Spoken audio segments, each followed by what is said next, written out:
आगामी स्थानिक स्वराज्य संस्थांच्या निवडणुकीच्या अनुषंगाने भाजपमध्ये प्रवेशाचा सिलसिला जो आहे तो आपल्याला पाहायला मिळतोय। जुन्या चेहऱ्यांना पुन्हा एकदा भाजप जे आहे ते संधी पक्षात देताना पाहायला मिळतं। तर दुसरीकडे आपण जर पाहिलं तर इतर पक्षातल्या म्हणजेच काँग्रेस असेल, राष्ट्रवादी असेल, या पक्षात गेलेल्या जुन्या जाणत्या चेहऱ्यांना सुद्धा भाजप जे आहे ते संधी देत आहे।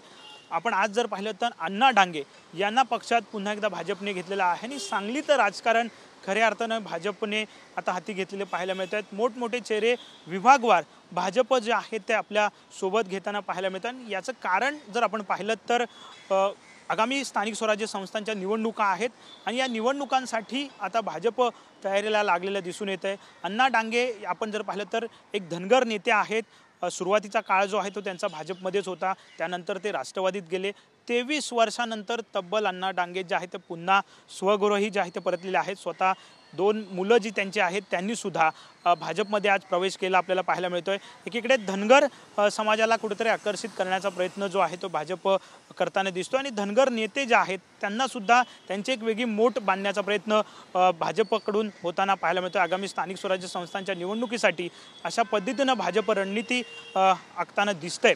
वेगवेगळ्या विभागामध्ये वेगवेगळे पक्षप्रवेश जे आहे ते भाजपकडून केले जात आहेत, जेणेकरून स्थानिक स्वराज्य संस्थांच्या निवडणुकीमध्ये भक्कम अशी फळी जी आहे ती तयार होईल आणि स्थानिक स्वराज्य संस्थांच्या निवडणुकीमध्ये चांगलं यश जे आहे ते भाजपला प्राप्त होईल याकडेच भाजपचा प्रयत्न असलेला आपला दिसून येतो। आणि आजचा प्रवेश जर आपण पाहिला तर अण्णा डांगेंचा त्याच अनुषंगाने आहे। सांगलीमध्ये एक चांगलं वजन भाजप तयार करण्याचा प्रयत्न सुद्धा अण्णा डांगे यांच्या नेतृत्वात करू शकतं। अण्णा डांगेंची 2 मुलं सुद्धा सक्रिय आहेत।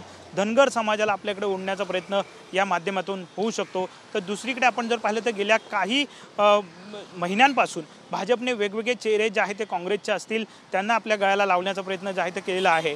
आणि एकंदरीत स्थानिक स्वराज्य संस्थांच्या निवडणुका ज्या आहेत त्या कार्यकर्त्यांच्या निवडणुका असतात, त्यामुळे प्रत्येक कार्यकर्ता या निवडणुकीमध्ये भाजप उतरवणार आहे आणि जास्तीत जास्त जागा कशा जिंकून येतील आणि वर्चस्व कसं स्थानिक स्वराज्य संस्थांच्या निवडणुकीमध्ये सुद्धा राहील याकडे भाजपचा कल जो आहे तो असणार आहे। आणि यासाठीच भाजप जास्तीत जास्त बड्या चेहऱ्यांना आपल्या पक्षात समाविष्ट करण्याचा प्रयत्न करतो। याआधी आपण विधानसभा किंवा लोकसभा निवडणुकीमध्ये सुद्धा अशाच पद्धतीनं पक्षप्रवेशाचा सिलसिला जो आहे तो पाहिला आणि आता पुन्हा एकदा या स्थानिक स्वराज्य संस्थांच्या निवडणुकांमध्ये सुद्धा भाजपचा हा पक्षप्रवेशाचा सिलसिला जो आहे तो सुरूच राहिलेला आपल्याला पाहायला मिळतोय। आगामी निवडणुकीच्या अनुषंगाने जास्तीत जास्त लोक जोडण्याचा प्रयत्न भाजपकडून केला जातोय। कॅमेरामन कमलेश सोबत विनायक डावरुंग, TVN मराठी, मुंबई।